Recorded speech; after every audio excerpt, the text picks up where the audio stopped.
President Dr. Wallace Lowe says the move is financially driven. But how exactly is this going to affect sports on the field? The estimated $2.2 billion project will completely wipe down all these trees along the 3-mile stretch that goes from Bethesda all the way to Silver Spring, leaving a lot of residents without a place for relaxation. Since 1933, students at the University of Maryland have held a tradition where they rub his nose and give him offerings such as these for good luck. But this year, everyone's luck may just have turned into ashes. The local Spanish radio station called El Sol, or the Sun, sponsored the event with a live cumbia band, teaching people to dance and teaching people just what this little instrument here can do. But the problem is that the 4th largest arena in the ACC is almost never full. Welcome to this edition of Terrapin Timeout. We have a great show in store for you. I'm Marquise Goodwin. And I'm Deicy Campos. Marquise, yes, we do have a great show for all of you guys today. Let's start with one female star athlete who not only runs on the track, but she also runs on the soccer field. And everyone is asking who is going to be this year's MVP. The battle between LeBron James and Kevin Durant has been fun to watch. Yes, Marquise, and it's one of the most unique sports on campus that you've never seen before. Tim Jackson has our story. Thanks, Tim. That was an interesting story, don't you think, Marquise? Yeah, Daisy, I actually never knew that. And now we move on to the rugby field, where Maryland looks to do big things this year. Last night at Citi Field, they took on the New York Mets, winning 5-1. The game was pretty intense as they were tied at the 4th inning. Well, those are some interesting stories, don't you think? Yes, they were, Daisy, and that wraps it up for this edition of Terrapin Timeout. I'm Marquise Goodwin. And I'm Deicy Campos. We'll see you next time.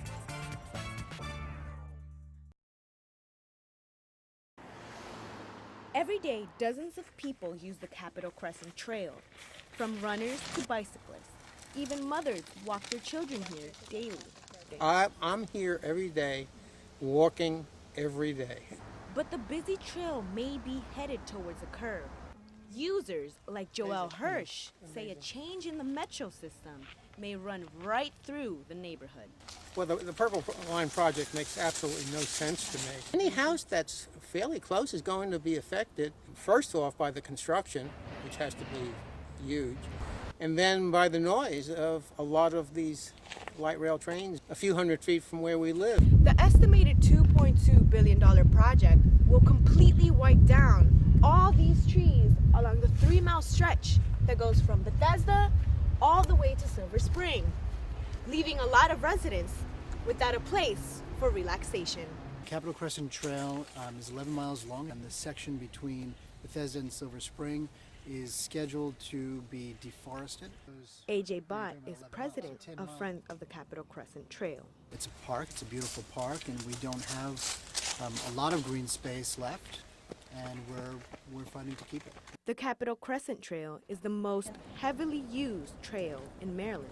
It has a million visitors a year. Everybody's got stressful lives.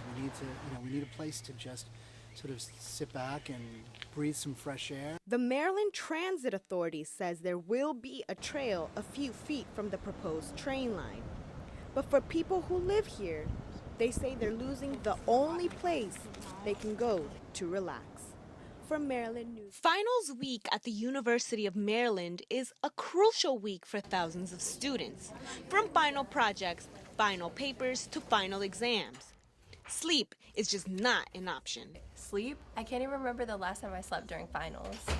I always rely on coffee, energy drinks, and testudo to get me through the night. Since 1933, students at the University of Maryland have held a tradition where they rub his nose and give him offerings such as these for good luck. But this year, everyone's luck may just have turned into ashes. Yeah, the offerings were crazy. 2 days ago they had a Christmas tree, and it's sad that Testudo was on fire. According to the university authority, the school mascot was set on fire late Tuesday night or early Wednesday morning. I was there when it happened at 1 a.m. and the offerings were in bright orange flames. Although the 300-pound bronze terrapin may have suffered from the burns, students were quick to put on the paramedic hat. Testudo was patched up with Band-Aids, surrounded with medicine bottles, orange juice, and even lotion to soothe his burns. Everybody loves Testudo, man. We should be taking better care of him. University officials say this may have been accidental, but investigation is still underway. For Maryland Newsline Monday, I'm Deicy Campos. Maryland says goodbye to the Atlantic Coast Conference, hello to the Big Ten. Maryland President Dr. Wallace Lowe says the move is financially driven. But how exactly is this going to affect sports on the field? Maryland soccer has been known as the powerhouse these past few years. And in a phone interview, several players agreed it would not damage their elite status. Nonetheless, they will have to get used to matches in colder climates. Head coach Sarovsky will continue to sign top recruits, but coaches of Maryland's third signature sport, lacrosse, fear a conference swap might jeopardize the school's recruiting identity. We're only joining 3 teams, and even if we had Maryland, Rutgers, still only going to be 5 teams, not enough to be considered an official D1 sport by Big Ten standards. Men's lacrosse fears it may vanish, but Terp fans are more concerned that Beat Duke will no longer be heard at Byrd Stadium nor at the Comcast Center. It sucks because I'm a sophomore and I was getting used to the whole Duke rivalry, but now that we're moving to the Big Ten, there's no more Duke rivalry, so it's kind of gonna be hard to let that go. Bittersweet feeling for me. Very unfortunate. All our rivalries with Duke and UNC. But the move to the Big Ten is really a move for money. For football, it's a better exposure. We're going to be on the Big Ten network, so there's definitely going to be more people watching us, and that means more money coming into the university for academics and athletics. As the school year comes to an end, Maryland hopes the Big Ten will be big for them in all ways possible. But that is something we will have to see.